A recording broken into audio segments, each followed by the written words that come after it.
Welcome to Sri சமையல். இன்னைக்கு கந்த சஷ்டி 6ஆம் நாள். முருகருக்கு பிரசாதம் திருப்பாகம் தான் செஞ்சுருக்கேன். வாங்க எப்படி செய்யறதுன்னு பார்க்கலாம். இப்போ இந்த கப்பால் நான் 1 கப் அளவுக்கு முந்திரி எடுத்திருக்கேன். இப்போ இதை நல்லா நம்ம அரைச்சி எடுத்துக்கலாம். எந்த கப் அளவு எடுக்கிறீங்களோ அதே கப்பால் நம்ம கடலை மாவும் எடுத்துக்கணும். இப்போ அரைச்சி எடுத்தாச்சு. ஸ்டவ் ஆன் பண்ணி ஒரு பேன் எடுத்துக்கோங்க. இப்போ முந்திரி எடுத்த அதே கப்பால் நம்ம 1 கப் அளவுக்கு நெய் எடுத்துக்கலாம்.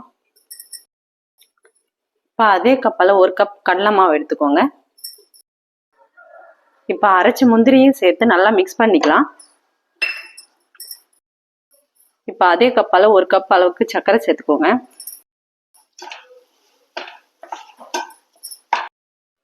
இப்போ அதே கப்பால் 1 கப் பால் சேர்த்துக்கலாம்.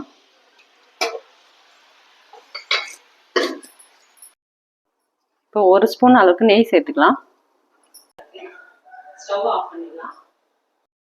இது மாதிரி நீங்களும் உங்கள் வீட்டில் செஞ்சு பார்த்துட்டு எப்படி இருக்குன்னு கமெண்ட் பண்ணுங்கள்.